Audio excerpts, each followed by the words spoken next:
I came to find once I moved here was how warm and welcoming everyone was who lived here. You meet a lot of nice people, you make friends. Also, we have great programs here. I really think that they've done an amazing job to keep things active. I feel that I'm on vacation every day of my life here. It's comfortable, livable, and a friendly place to live. No day is ever the same. You get to help people experience new things, see relationships grow, and overall have influence to help people have their best life. The key here is participation. If you participate, you will feel very connected. That's what it's all about. We know that there's a tremendous history throughout life-enriching communities at both Twin Lakes and Twin Towers. So much of it is based upon philanthropy, and the organization is 120 plus years old. Just a ton of history that is pretty remarkable. The next 100 years is really an effort to allow people that are interested to leave a legacy gift, leave a gift that will last in perpetuity, that will not only impact the lives of our residents today, but the lives of our residents 100 years from now. Leaving a lasting legacy to me means doing things that will help others. I think that's the reason you give your money, is that you believe in a cause and you want to see that cause continue. The pastoral care and benevolent funds allow us to keep caring. They allow us to keep doing the work here, to keep caring for people throughout their lifetimes, to keep allowing people to have the legacies that they have begun elsewhere. We are able to continue to allow people to live their best lives for every day that God gives us. Nobody ever gets asked to leave, so you're taken care of, and I think that's very important.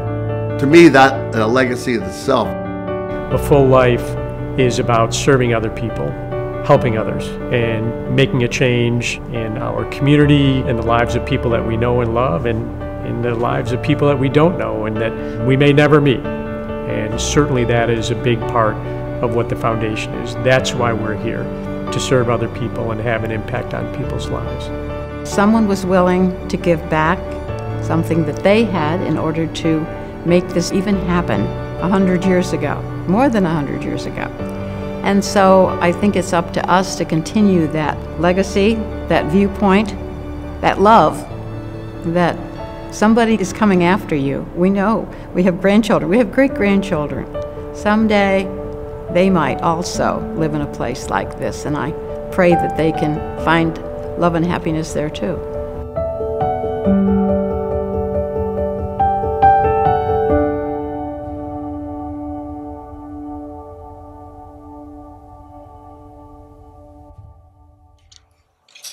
Well, good evening, everyone. Good evening. Thank you for being here tonight. My name is Dan McManus, and I'm the Executive Director of the Life Enriching Communities Foundation. And we are here tonight to begin the celebration of our heritage, which is the heritage of life enriching communities. And you may ask yourself, so, why is it so important to go back and take a look at your heritage or where you come from? Well, in my mind, there's three reasons why. And the first one is because our heritage kind of explains who we are, doesn't it? I mean, one of the most interesting things that's been going on over the last number of years is people looking into their history, into their heritage. Who are my grandparents? Who are my great-grandparents? Where did I come from? I think we have just a fascination with our past because it's interesting, first of all, but it also kind of gives us an idea of who we are. The second reason is because it explains our culture and why our culture is what it is. Why was it that we're formed? And we're going to be talking a little bit about that tonight as we look at the history of Twin Towers. And then the third reason is because it gives us guidance to where we're going. So we know that 123 years ago we were formed, but why? I mean, why are we here today? What was the idea behind Twin Towers originally and life enriching communities? And how has that formed our culture? And so when we take a look at our past, it also helps us make decisions for the future. So we don't make decisions willy-nilly, but we say, well, this is who we are, this is who we were, this is why we're formed. When we make our decisions today, we want to stay true to what that is. So tonight, we're here to focus on Twin Towers, which is really where it all began. So this year, Twin Towers is 123 years old. As a matter of fact, the auxiliary of Twin Towers is celebrating its 100th anniversary. 123 years ago, the main mode of transportation was horse and carriage. Wilbur and Orville Wright had not made the first motorized driven flight yet. And Henry Ford was still 10 years away from creating the mass-produced automobile. That's what Twin Towers started in. Back then, a minister by the name of Henry C. Weakley had an idea, and it was based upon this belief, and I quote, "The moral worth of a civilization, a nation, a church, or a family may be expressed by the care it gives its aged. The church gives no higher expression of its spirit and mission of the helpfulness to mankind than this gracious ministry to the aged." And because of this belief, Twin Towers was planted, and we're here today. So tonight's presentation is based on a reader's theater that was written and performed by members of the Twin Towers Auxiliary in 1975, roughly. It's about 50 years ago. So with the help of one of our Twin Lakes residents, Sue Monteith, I know she's here somewhere. Hi, Sue. So with the help of Sue and a little book that was written back in around 1999, the 100-year anniversary of Twin Towers, and that was written by Reverend Ralph Youth, and he was one of our Twin Towers residents. So we have taken all that information, edited it, updated it, and we'll perform it tonight for you using some of our Twin Lakes and Twin Towers residents. And we're also blessed tonight to have two children of former administrators of Twin Towers, Reverend Jerry Dickey and Margaret C. Wagner. And they will be speaking to us tonight about their impressions. And we also have our current President and CEO, Scott McQuinn, and he will talk with us about running Twin Towers and life-enriching communities and some of the changes that have happened since he stepped on board in 1996. Additionally, around the perimeter, you may have seen some of that. We have some original historical pieces for you to take a look at, and out in the hallway in one of the cabinets, we encourage you to please do that. There's some absolutely fascinating items that probably, well, I'm sure a lot of you have never seen, and a lot of people have not seen in decades and decades. But we've got the original registry of residents for Twin Towers that dates back to 1898, big black book. We have the original trowel that was used to lay the cornerstone for the chapel over at Twin Towers. And we also have the original letter written by Obed Wilson, who donated the property in College Hill so that Twin Towers could be founded. So, we hope that you find this presentation very interesting, these materials very interesting. And so without further ado, the history of Twin Towers. And I'd like to introduce our Readers Theater, who will start off tonight's presentation.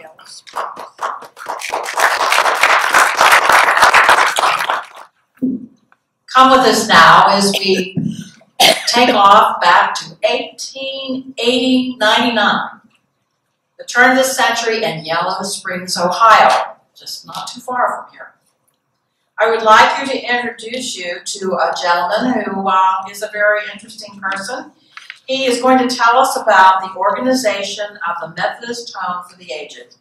It began in 1899 at the annual conference of the Methodist Episcopal Church of Ohio, with the goal to create a home based on Matthew 25.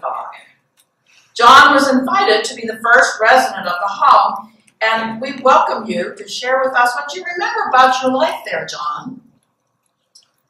We lived in a small hotel on its grounds at Yellow Springs, Ohio. Here's a photo of the great man, Reverend Dr. H.C. Weakley, the founder of the Methodist Home for the Aged, who wanted to create a place for elderly ministers and their wives, as well as folks like me who needed a safe and friendly community to live in. Almost 2 years later, it burned down. You can see some of the residents and the results of the fire in these photos. Fortunately, No one was injured, and we lived temporarily in local homes. There were kind people who shared their homes with us until we could find housing. We then moved to a temporary house in an old seminary building in Granville, Ohio. Little did we know that outstanding benefactors, or angels as we sometimes called them, Obed and Amanda Wilson, would soon change our lives. Without them, I do not know where I would have gone. Dr. Wheatley, I have heard of your loss, and I'm glad to know that no one was injured. My wife, Amanda, and I wish to offer you, if you'll locate to Cincinnati, 20 acres of ground adjoining our homestead in College Hill. We will not only give you the grounds, we will also give you a gift to construct a building to ensure its future. We had no idea what we were going to do. I know that our board was most happy to accept your fine offer. I am so overjoyed with the goodwill for these elderly people. They need continuing care. And along with your donation, funding for operating will also come from local area churches. Later, Mrs. Sarah Whetstone offered to build a wing for the home dedicated to her husband. Dr. Wheatley accepted the offer with sincere gratitude for the future and the additional wings that had been added. The magnificent Methodist home was designed gratis by Samuel Hannaford, a nationally renowned architect of the day, with some 300 buildings just here in Cincinnati. On June 2nd, 1903, construction began on the new building, which would end up costing $150,000. The central building, called the Whetstone Memorial, and the north wing was completed in 1908.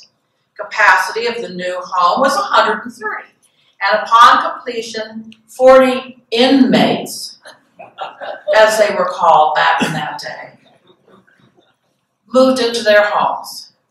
Managers in the coming years would look to the future needs of the community, adding additional buildings on the second tower, providing the famous name of the Methodist home, Twin Towers.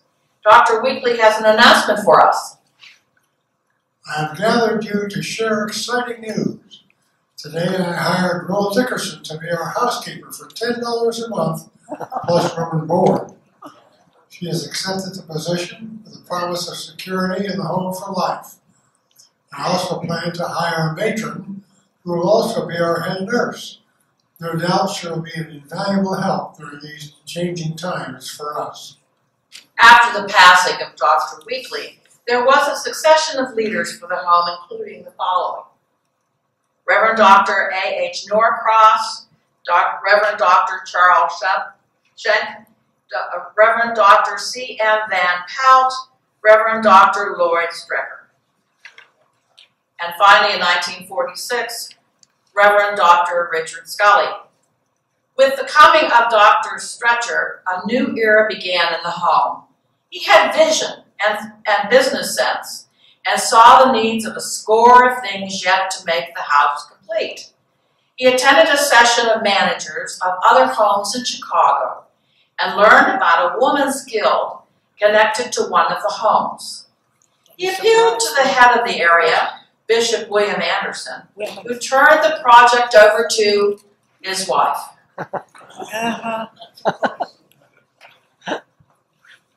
The home is, let's see here. She gathered a group of prominent women and proposed the following. Let's listen in on their conversation.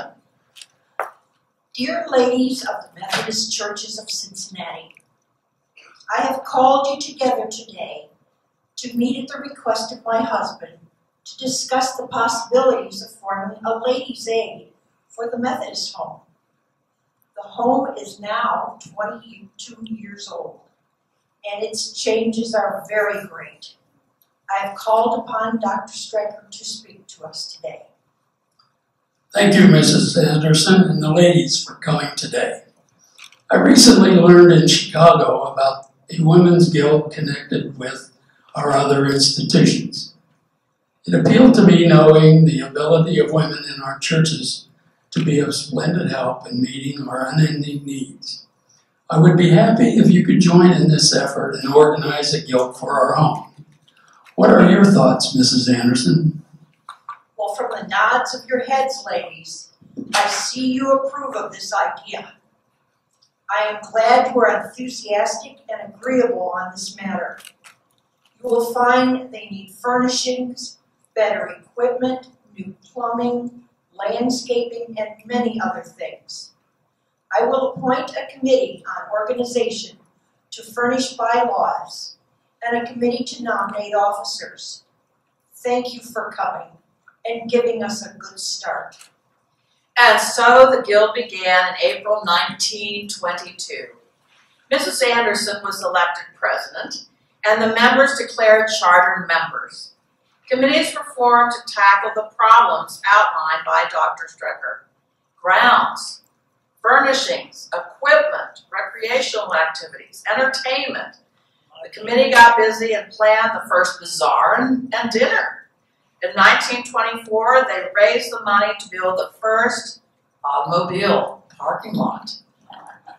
After Obed Wilson passed away in 1914, his wife Amanda continued to serve the home and was a member of the Women's Guild, making many generous gifts, such as redecorating the chapel.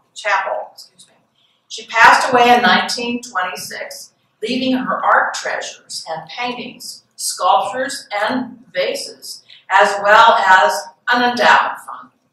In 1927, memorial and dedication services were held in the art gallery. Resident Mrs. W.A. Buell spoke of the Wilsons. Mr. Wilson said of him that humanity found in him a friend. His sympathies were as broad as his benefactions great. During his 70 years of residence in Cincinnati, he commanded the confidence and esteem of all who knew him, either in a social or a business way. He was an inspiration of many philanthropies, conspicuous among them being the College Hill Home of the Aged. His dear wife Amanda, herself a daughter of a Methodist minister, Reverend Francis Landrum, was in perfect accord with him in his ideals of culture, hospitality, and Christian living and giving. Together they walked in life for 61 years. Whether in Cincinnati or traveling in distant lands, they were the same. Their interests were one, especially in doing good deeds and being generous with their wealth. Again, we reiterate that without Obed and Amanda Wilson, this magnificent Methodist home would not be possible. And in the continuing years, the large number of members of the Board of Trustees will provide much needed time, talent, and resources to the needs of the elderly, referred to as interns or residents, and finally members of Twin Lakes and future communities. In their memory, we dedicate this beautiful hall with its collection of world-renowned paintings, which will be a source of beauty and joy to the members of the home. Here is what a resident remembers about the changes at Twin Towers. In the coming years, the main building grew to accommodate many lay and retired clergy. Additional property was acquired and separate homes were added for independent residents. The main building was for independent residents, assisted living, and memory care residents, along with dining, a store, cafe, art gallery, community center, and chapel. We're so thankful for all the changes here. In 1937, under Dr. Strecker's leadership, the South Wing, or the Strecker Wing, was finally added to complete the original design. This included the second tower. Ground was broken in October, and in June of 1939, the wing was dedicated. Only the first floor was furnished. The upper floors were left unfurnished until they were needed and funds could be secured. Let's now move forward to 1946 with Dr. Richard Scully, founder of the Goodwill Industries of Cincinnati, who followed his friend Dr. Strecker. Let's just hear from him now. We plan to build upon the many achievements of the past by adding yet another residential wing. There's become a growing importance for additional services for our elderly people. Named for Edward W. Greenough, a Board of Trustees member. It'll have 3 stories, 43 rooms and apartments.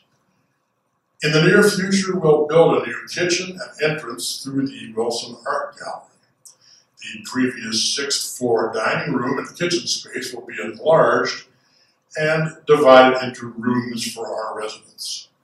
A pavilion of 10 residential rooms will be constructed. Our capacity will then increase from 200 to 300 people. In addition, financial assets were increased during the 10 years as administrator. Reverend Dr. William Benker succeeded him in 1956. What are your plans for the home, sir? We will strive to improve services and add part-time workers in physical and occupational therapy. There are plans to erect a new wing by 1961, the Garrison Wing, with rooms better designed for efficient nursing care for the elderly.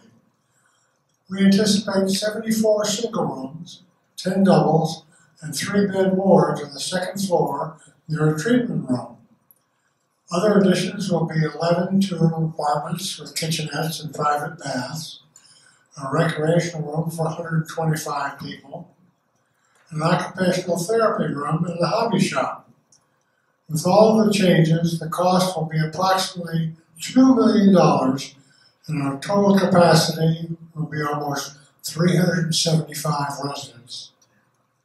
In its 67th year of service, the Methodist Home on College Hill ranked as one of the 5 largest homes in the United States.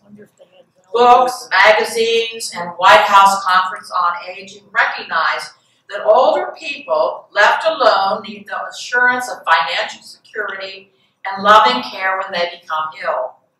Others with close relatives prefer to remain independent. A home provides a social and spiritual fellowship with the best modern equipment and specialized staff. Any additional thoughts? For such a home, bishops, ministers, deaconesses, devout and far-seeing laymen and laywomen have worked, prayed, and given sacrificially that loving care might be provided for the aging in the name of Christ and His church. Reverend Dr. Edwin Dickey was to be the new administrator in 1968, while Dr. Benker became Director of Research and Development. Dr. Benker was selected to study where additional homes would be placed to serve the elderly of the area. Around this time, changes in the government had a big impact on the Methodist home. Let's hear about Dr. Dickey's response to these big governmental changes. Federal and state governments define tax exemptions for philanthropic institutions. We hired experts to help us set new financial policies and make cash flow projections. We dropped our prepaid life care contracts in 1969 in favor of life care on a monthly basis with escalating payments based on our rising costs. We continue to study growing needs and the impact of state and government changes. More Christian administrators were needed, so trustees offered scholarships for those interested in serving the aged. Extensive fire safety installations will be made next year with fire alarm systems, smoke detectors, and reserve power for essential lighting. I've asked Dr. Kenneth Frederick to stay on for important changes that need additional attention. Dr. Frederick, what are your goals? I will be interviewing new members and providing training services for the medical staff. We will add art and ceramic classes, music groups, and a full-time physical fitness director. The trustees have approved my request for a new dental chair and equipment, as well as visiting dentists at a member's expense. Christ Hospital of Nursing will bring interns to Twin Towers for actual nursing experience and training in geriatrics. It is a win-win for all. Then, in 1972, Dr. Benker died after 16 years of service. He was a trusted friend a wise leader, and an able administrator. Dr. Dickey, what changes will there have to be made in the coming months? To meet new standards of care, we will need to build a new laundry, new dishwashing room, storage and freezer space for food, additional restrooms for employees, and office space for the dietitian and bookkeepers. Parking lots will be repaired. Donations helped with the new pews and air conditioning for the chapel. From 1973 to 1975, Twin Towers changes continued. The chapel pews were old and needed replacement, and air conditioning was added. Resident Council was formed in September 1974 for the purpose of fostering the rights of residents. Dr. Dickey noted the following in his yearly report. We've come a long way in 75 years because of the churches who have supported us and the individuals who have given generously of their time and money. Let me express my appreciation for the opportunity to serve the church. I trust that you share my feelings that we offer a much-needed service in a kind and efficient way. Dr. Dickey's successor, Reverend Dr. John Wesley C., recognized many changes facing him and the organization. Tell us about those, Dr. C. Well, the list was large and it continued to grow. These included such changes as provision for independent living facilities, plans for preventative maintenance, upgrading the telephone and installation notification systems, improved medical services, addition of patio homes for independent living residents, and the addition of private resident bathrooms. Well, this continues to grow every year. In September 1982, the home changed its name from the Methodist Home on College Hill to Twin Towers, the United Methodist Home on College Hill. But locals continue to call it Twin Towers. Dr. Reverend Joseph Graham was appointed to follow Dr. C. He too looked to the future as we hear from him. We made major changes to the main building, as well as receiving the go-ahead to build the patio homes. With growing needs to change our employee benefits, we created a retirement plan for the workers to begin after their third year of service with us. Also, residents will now pay for their own medical and drug expenses. Income received from Medicaid helped with our budget concerns, allowing us to look forward to additional expansion and change. A very important element of the expansion program was in February 1984 with the appointment of the Director of Development, who would coordinate fundraising efforts. The Reverend John E. Dunham, an active pastor with the West Ohio Annual Conference of the United Methodist Church, was selected for this important position. Many years of tenure were very busy complying with increasing government regulations, and I was pleased to receive the National Eagle Award for maintaining the strictest standards for operating Twin Towers. I was honored in 1996 to be named the Administrator of the Year by the National Association of United Methodist Health and Welfare Ministries. I happily retired with the appointment of Mr. Scott McQuinn in 1996. One of the first orders of business was to form a master planning team in late 1996. We began researching retirement home opportunities in the eastern side of Cincinnati, and we were anxious to break ground on the project in the near future. And I'm excited to share more in person with you later in the program. That was awesome, everyone. Thank you so much for doing that. And now I'd like to introduce two individuals I've gotten to know quite well over the past, I don't know how many months. Very thankful that they're here with us. They have experienced firsthand a big part of the story that was told tonight. They were introduced earlier, but Dr. Jerry Dickey is with us and Margaret C. Wagner. And right now, would you please give a warm welcome to Dr. Jerry Dickey.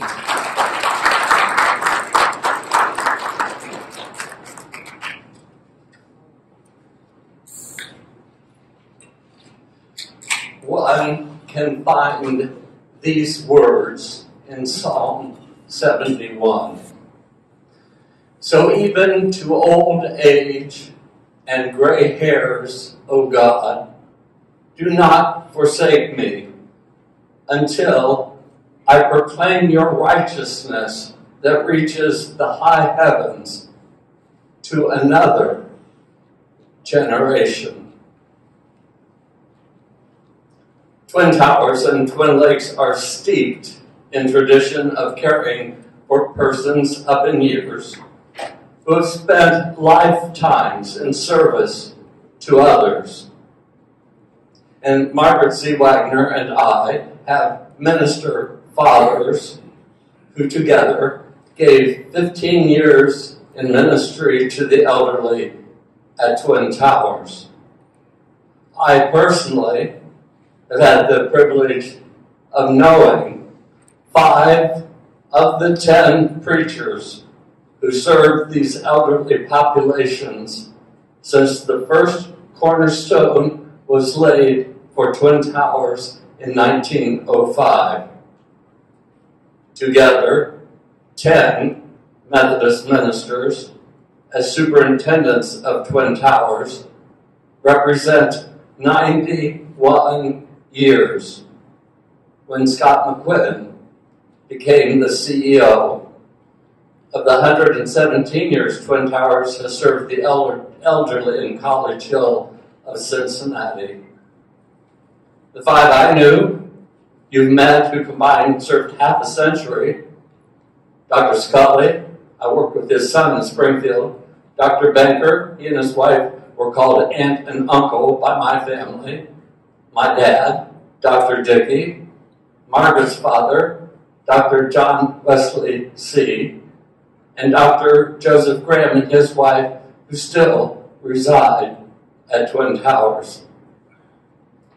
They all had served as ministers in churches, and their bishops appointed them to the home for the elderly, just as they had been appointed to churches. However, most of them had to take extra coursework in universities to pass tests and meet requirements to be certified by the state of Ohio. Needless to say, those demands escalated until a qualified, certified person with the knowledge and appropriate degrees, as Scott McQuinn had, was brought in as CEO of the now life-enriching Twin Towers, Twin Lakes, LLC, now growing to include 4 more retirement communities in Westlake, Ohio, and Columbus, Ohio. What was it like for these servants of God who served the elderly throughout the 20th century?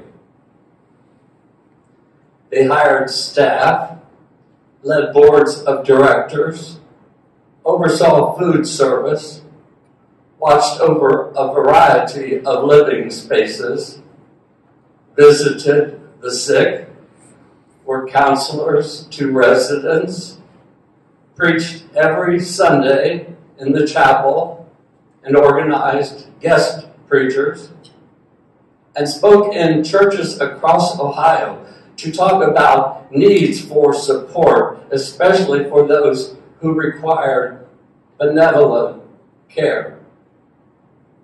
And one Sunday every year, every Methodist church in Ohio gave money in tithes and offerings for Methodist hospitals and homes for the aged.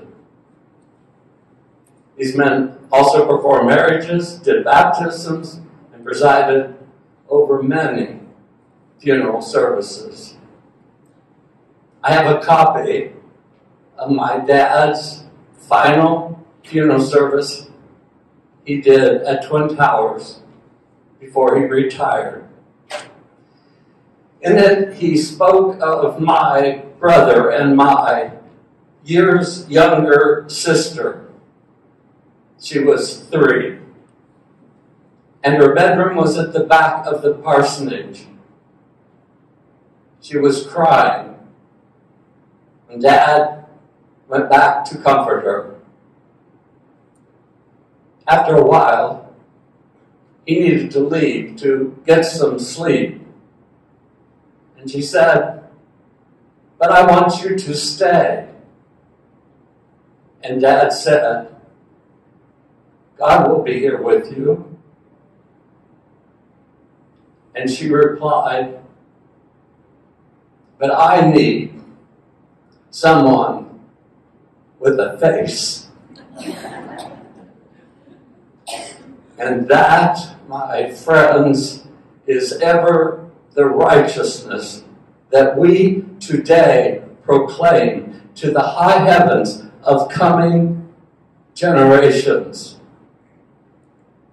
Even to old age and gray hairs, we will be the face of God's righteousness to the high heavens. May God bless all those, both workers and residents, who become the face of God as they offer peace of mind and soul and body to our ever-aging humanity. And now my sister in faith, she's going to come up, Margaret C. Wagner, and talk about our families together.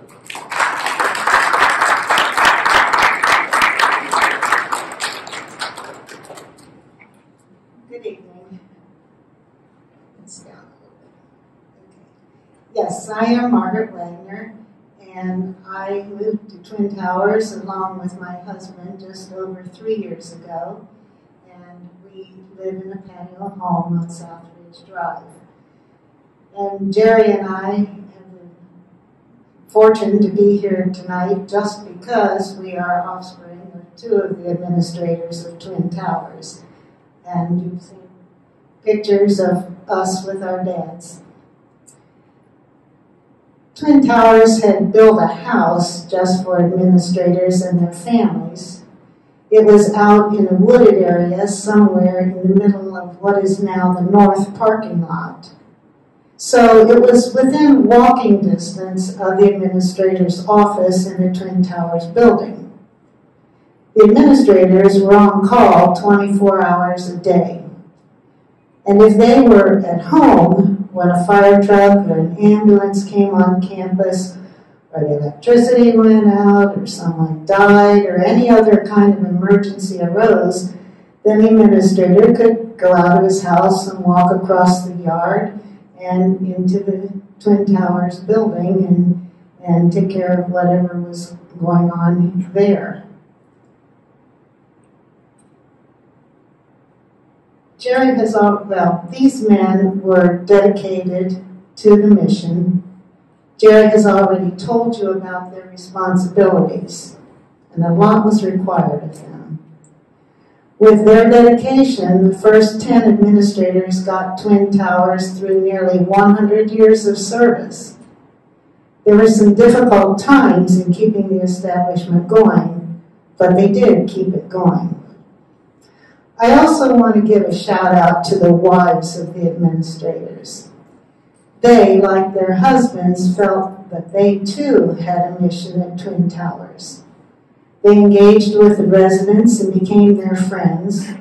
They took part in programs and activities. And they were all in with being part of the Twin Towers family. My mother was one of those women, and I know there are a few people still at Twin Towers who knew her. One of the things she really enjoyed was going with residents, mostly women, in the ceramic class. Jerry's mother did this too. They took the clay objects from their molds and painted them, sometimes taking days and days to do it, and they fired them in the kiln. Their creations were beautiful.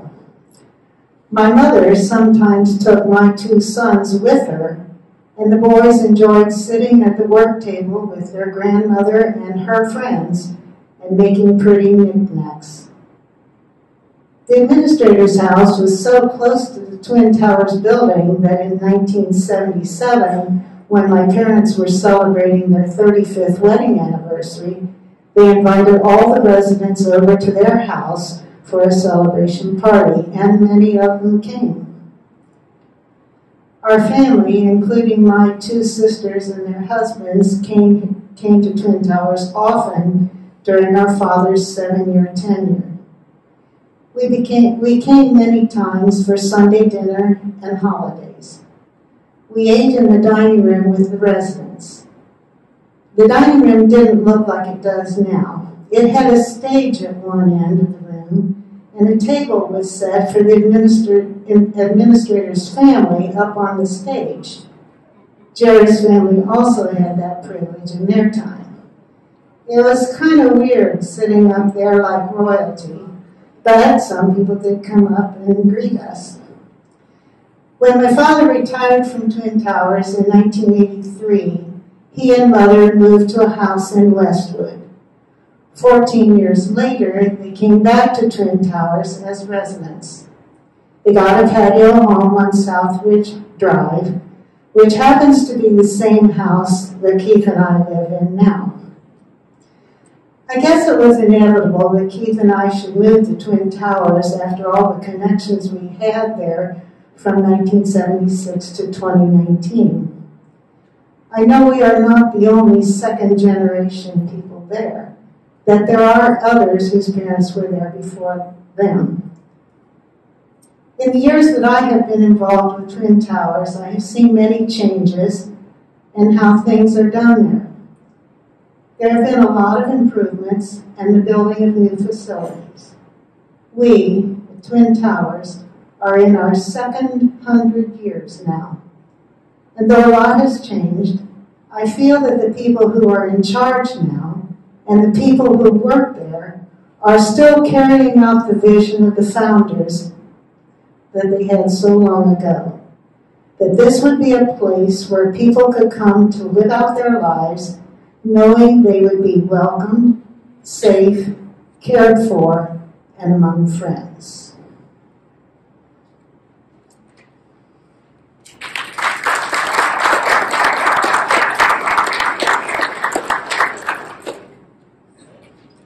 Thank you both so much for sharing your story. I love hearing that. And now I would like to introduce, when his picture came up, people were already applauding, and so now we're going to invite up Life Enriching Communities President and CEO, Scott McQuinn. Let's welcome him. Looking at the clock back there. I hope y'all got some extra time. I told Dan it's a little rough trying to cram 26 years into 15 minutes. We'll do the best we can. But when Dr. Graham announced his retirement, it was either November or December of 1995, and one of the things he told the board at that time was that they should, whatever they do, don't call the bishop. You need to find somebody that's done this before. That's what I was told that he told them. And so they formed a search committee. And the way I became aware of, I was in North Carolina at the time, and they retained a gentleman named Howard Washburn, who had been in this field for almost 40 years, I think, at that time, and he had just retired. He was one of the original founders of the National Association that we're part of, that was founded in 1960. So Howard knew a lot of people, and I thought that was really smart of the board to retain Howard to help. And so they had a search committee, and And the way it was described to me was, this is the executive committee of the board plus one. And I was kind of interested in who that plus one was.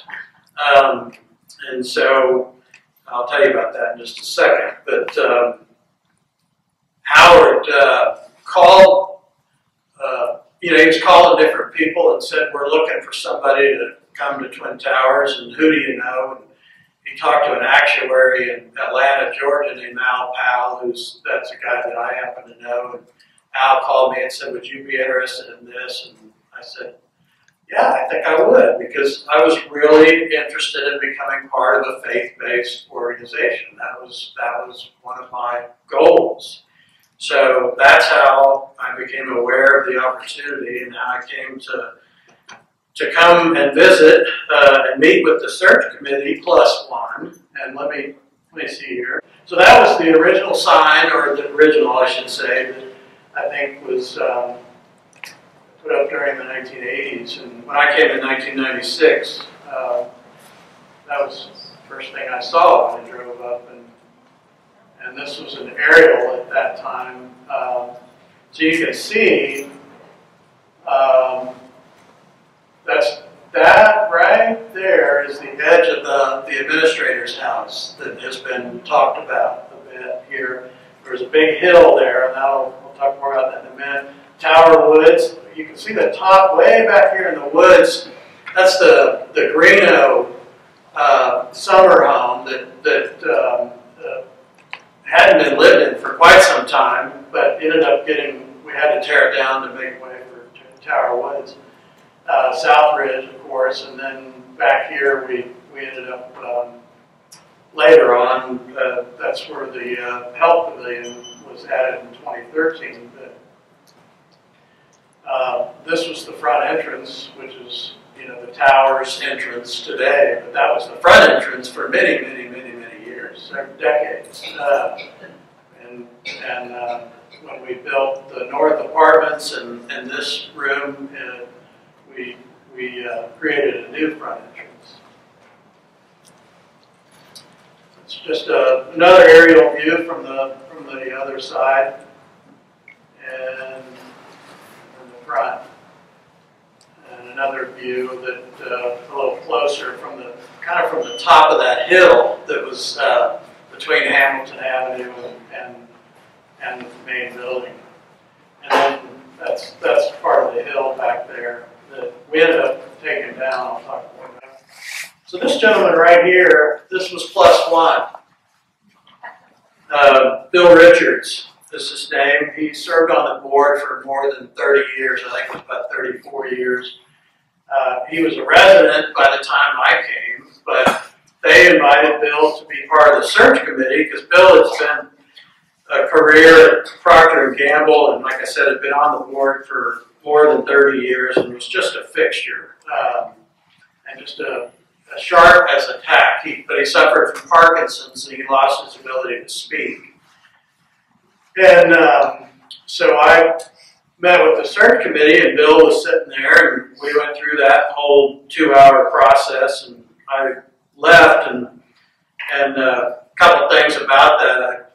We had driven up the late afternoon and evening before, and we were in a terrible car accident. We totaled our car on the way up here that night, or the night before the interview. And so I think they felt sorry for me. That's why they hired me. So that's always been my theory. This is my 10-month-old son right there. At the time, he's 26 today, but I still recognize him. But Bill Richards was just a special guy. He just, even though he couldn't speak, so when I left that meeting with the search committee, I about hit the front door, and there was a guy hollering at me down the hallway, and I thought, it was the chairman of the board. He was running towards me, and he had two questions for me. He had one question and one statement, I guess it was. He said to me, at first he wanted to know how old I was, which of course you're not supposed to ask those questions in interviews, but he didn't care, and I didn't really care either. And I told him, I said, well, I'm old, I'm 30. And he said, well, Bill Richards gave you the thumbs up. And so that's how they decided things. When Bill Richards did this, that's what we were going to do. And I learned that pretty quick along the way. And but yeah, it's just a great gentleman that we built a park. And it's not right in front of Greeno. There is a picture, and there it is. It's still there out in front of Greeno. That's Richards Park. And we had to create a building pad because that was quite a drop-off there. We had to get a lot of dirt. That was quite an ordeal just to do that.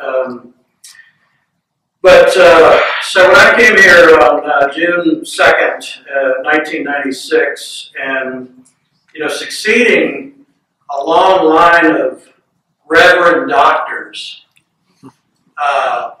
was at the age of 30 was it was very intimidating, and when you're that young though, sometimes you think you don't really fully appreciate the weight. But I really did start feeling the weight of that because I love history. Just as a person, I just enjoy history, and so I really appreciated the history that was part of Twin Towers, and obviously remains so today. So it was a daunting thing, and I knew that this was a sharp left turn that the board was taking at that time, and felt the weight of that because I didn't want to screw up the 100-year history. I don't want to be that guy. So when I arrived with Leah, my wife, sitting over here, and our two kids at the time, and they were, like I said, 1 and 3.5 years old, and so that was a shock to the system of Twin Towers to have the person running the place. That I had one of those baby carriers sitting on my office desk, and people would walk by and they'd kind of look, and that took a while to get used to, but it was a fun time. But Dean and Faye Leonard were the first people that greeted us that day. Dean was on the board and became a driving force of creating Twin Lakes eventually, a few years later, and was just another just tremendous person. Spent a career at GE and just gave so much to Twin Towers and subsequently to Twin Lakes. But the second day I was here was probably one of the most memorable days of even today. I can remember it just exactly like it was yesterday.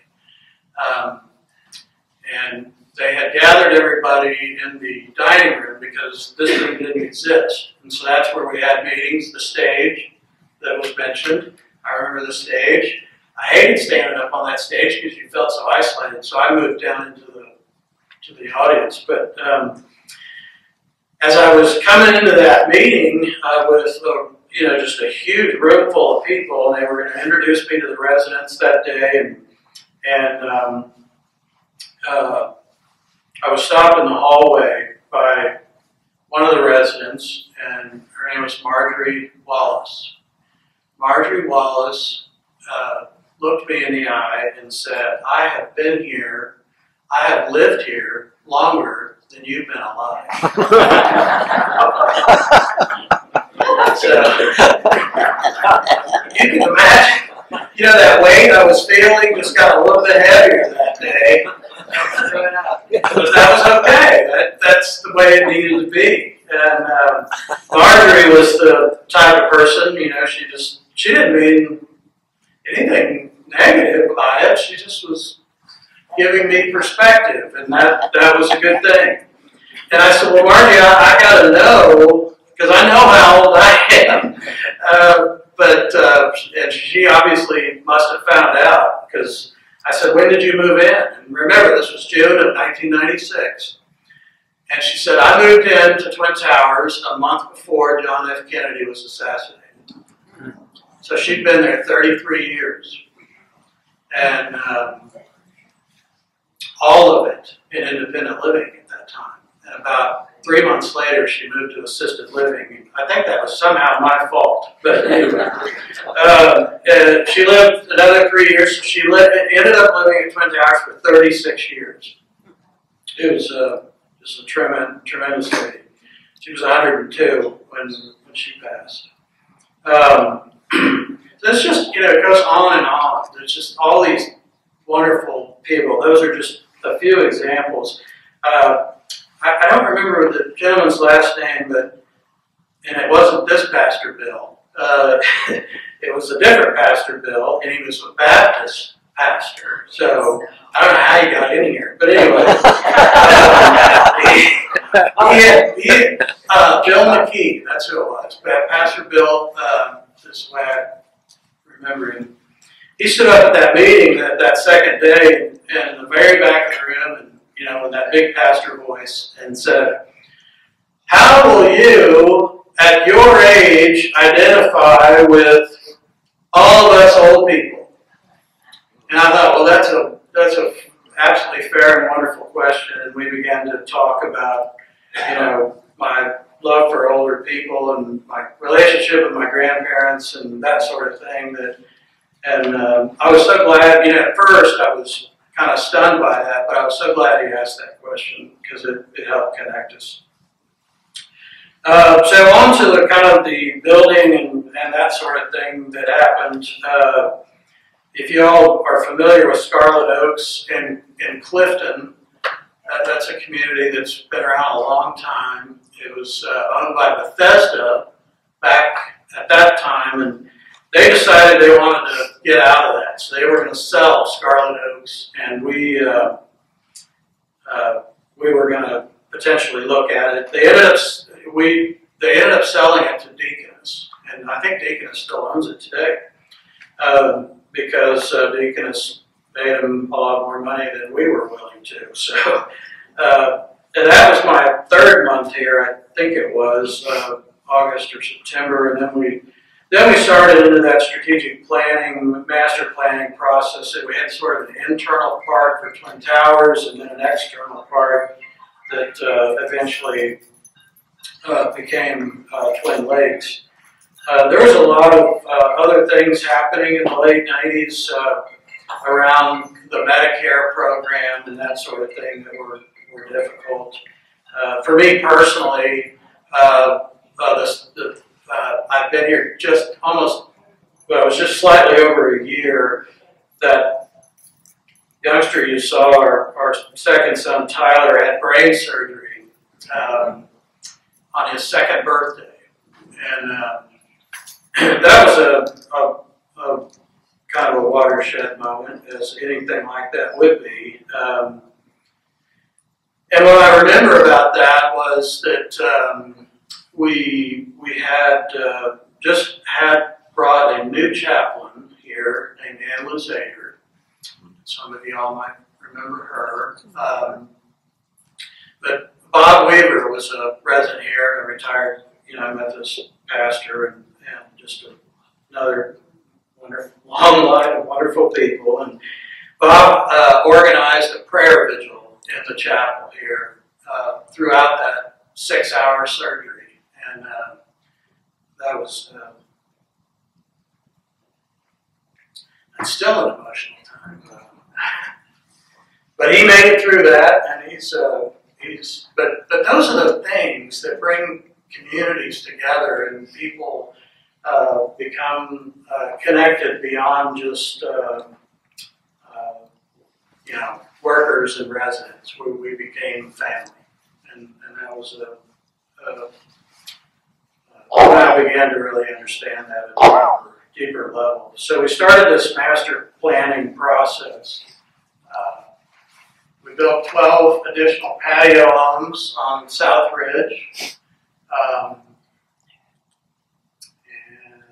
And that was the easy part.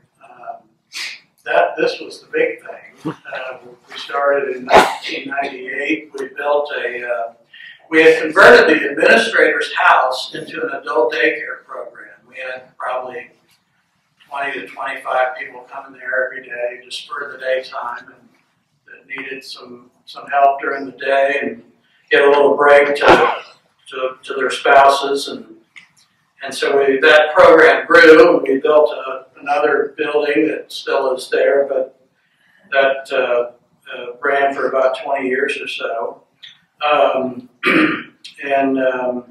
That was the first thing we did, and then we did a lot of renovation in the main building, and then we added this room and all the space out here, the entrance and the north apartments, and we had all this laid out in a master plan design on paper, and showed it to the residents, and part of it was the wellness center was on there too, and but we couldn't afford to build that. It just didn't work. It didn't pencil out, as we say, and so we thought, well, we're going to leave it on the plan, and hopefully someday we'll build that. Well, I didn't think someday was coming the next day, but sure enough, the next day, I had a resident who wanted to remain anonymous, so I want to still honor that today. She walked into my office and wanted to know how much it cost to build that wellness center, because she thought that would be a good thing. And I said, well, I don't really know exactly, but I'll find out. And we did. And I told her, and she said, eventually she gave us just under $2 million to build that wellness center. And, you know, I think we can all just kind of understand what the impact of that is. 20 years later, it's a great asset for Twin Towers, and really inspired. Interestingly, I forgot to mention this last night, but it really inspired many other communities, all in many states. People would come here to see that wellness center. And how did you do it? And what did it look like? And we want to do the same. I can't even number it. It's dozens and dozens of communities have their own now, and you know how that has gotten utilized over the last 20 years is remarkable. The other thing, I mentioned the hill, and it's gone, and there used to be a big hill out there, and we didn't know what to do with that dirt.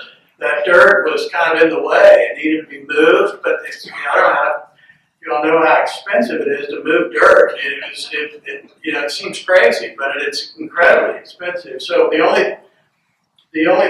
typically you have to pay a lot of money for them to truck it off site to someplace else. And we thought, well, maybe we could find a use for it. So we ended up putting it back in this sort of a ravine. It was kind of like that, because we thought maybe we'll do something someday. Well, 14 years later, we built a hell pavilion on it. So sure glad we put that dirt back there. That was a fortuitous, God-directed moment when we.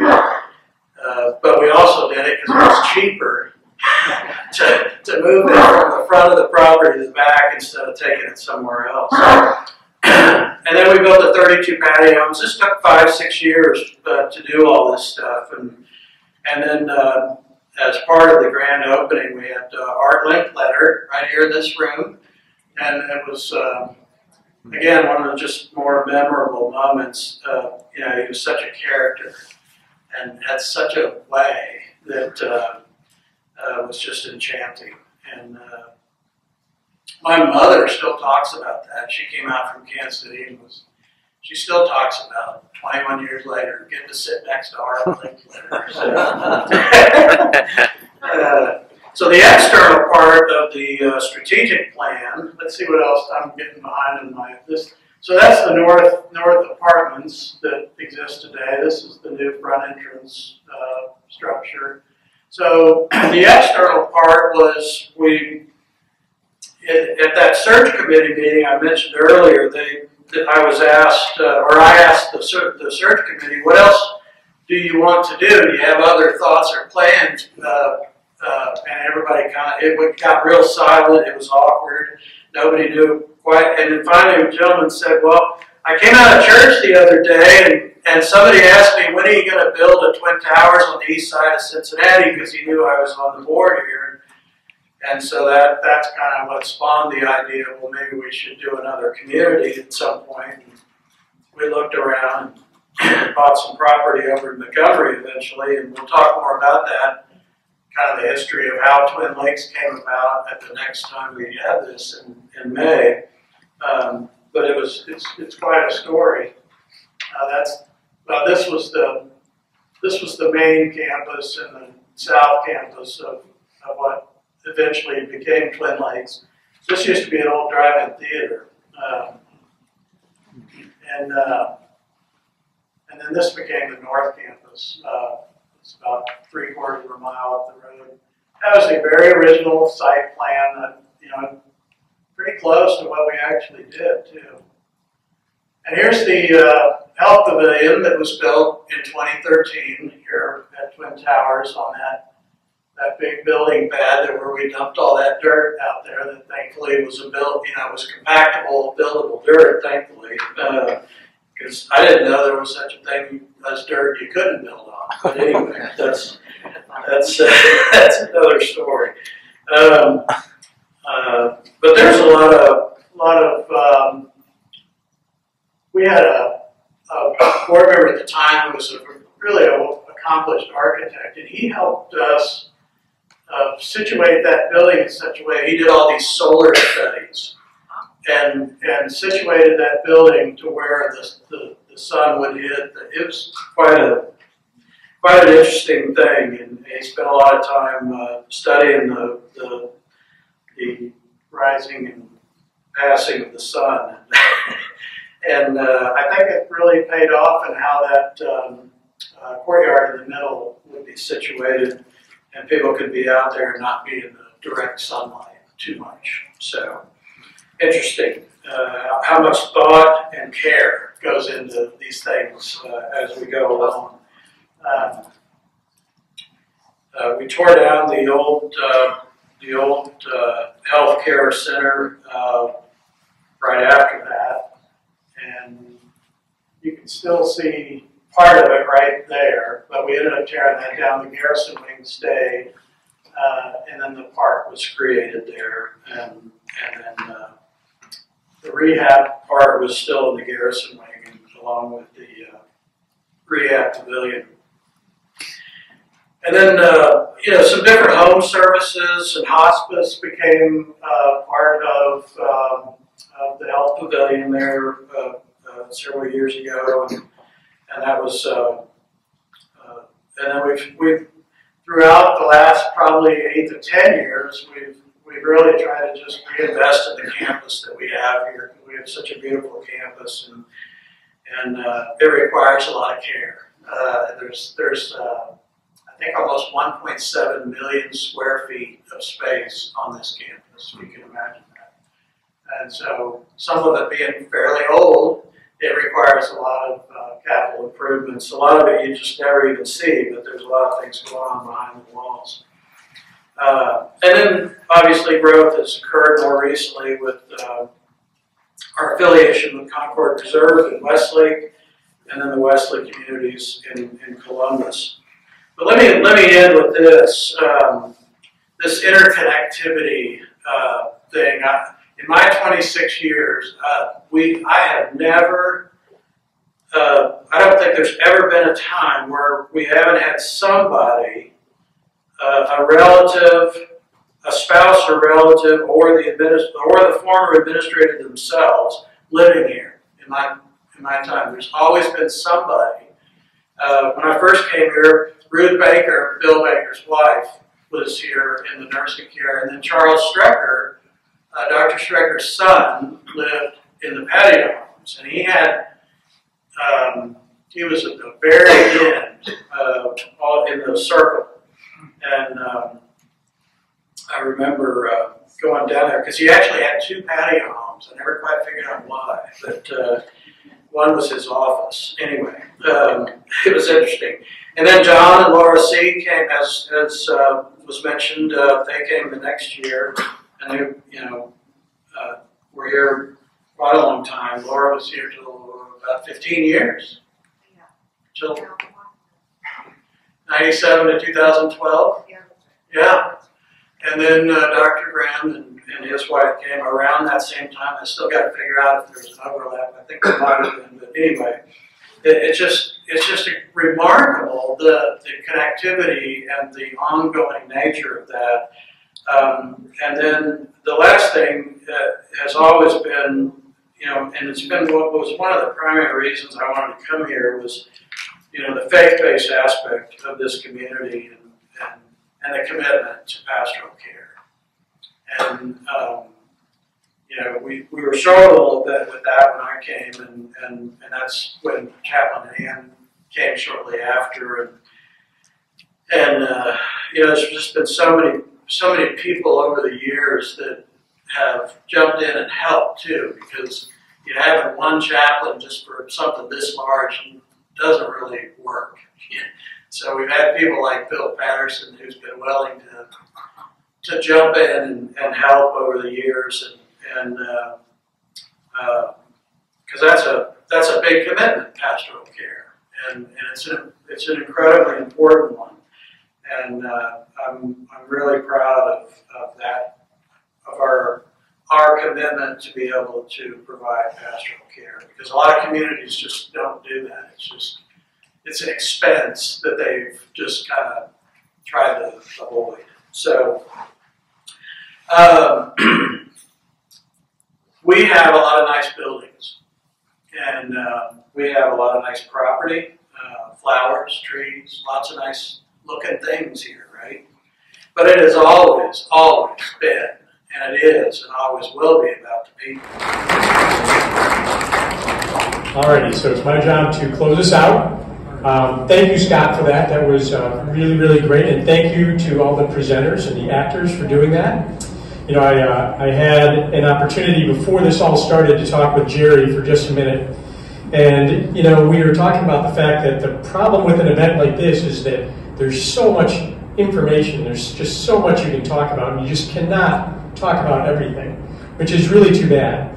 But I did want to hit a couple things that came up that maybe got by you, and a couple things that we didn't even talk about. But H.C. Weekly, who started the entire organization, was also one of the key founders of Bethesda Hospital and Christ Hospital, as well as a number of other organizations in Cincinnati. Dr. Richard Scully, I don't know if you picked that up, was the founder of the Goodwill of Cincinnati.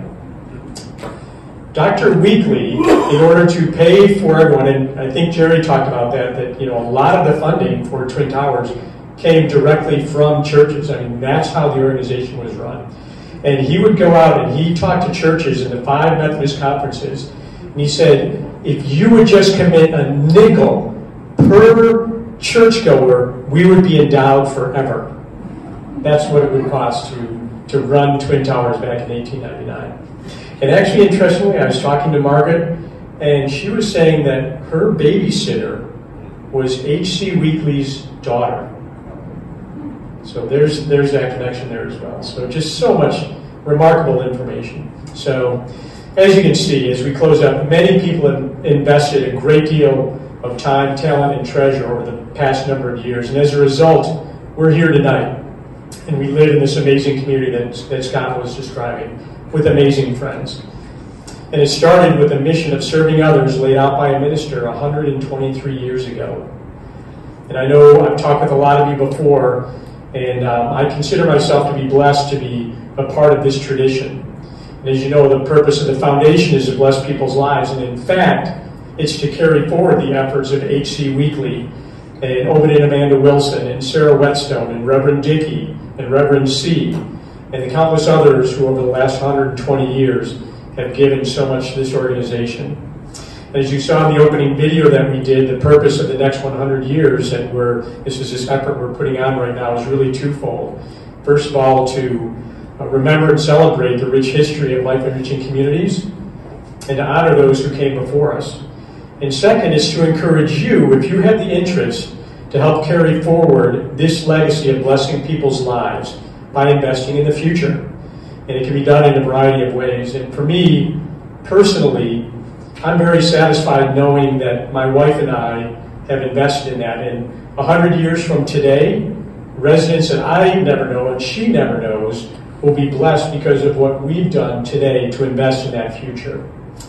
So if you'd like to be a part of that, if you'd like to stand shoulder to shoulder with some of the folks that we've seen today, just let us know. Inside your folder is a little card that says, yeah, I want to invest in what matters most. And you have an opportunity to put your name down. And Tammy or myself or Matt or Miranda would be happy to talk with you about what that might look like. No pressure, just a conversation. Or you can go to our website, which is Next100, lec.org, Next100, and you can let us know about that and see a little bit more about this initiative. And we'd love to reach out and talk with you about what that might look like. In the back of the room at the table, we have some materials that we just created, brand new, that talks a little bit about some of the other mission, benevolent care and pastoral care that Scott talked about a little bit, long-term nursing issues. You can take some of that information home. And please do not forget, on your way out, visit the table, see some of that really interesting material. If you get a chance to talk with Jerry or Margaret, if it's not too late, you can certainly do that. And be sure to take a look at the information outside on the table as well. And if you've never been to Twin Towers, I encourage you to go to Twin Towers. I mean, just looking at the 100+ years of everything that's there, from donations people have made. I mean, there's, I don't know how many grandfather clocks over the years have been left there, but it's really remarkable. It's a beautiful, remarkable place. Please go and do that. Don't forget to join us in a month, 2 months in May for the history of Twin Lakes. Scott's going to be embellishing a little bit about what he talked about today. A lot of really interesting information there. Again, thank you all for being here. That's the end of the presentation tonight. And it's great to have you as a part of the life-producing communities and Twin Lakes family. So have a good night. Thank you all for coming.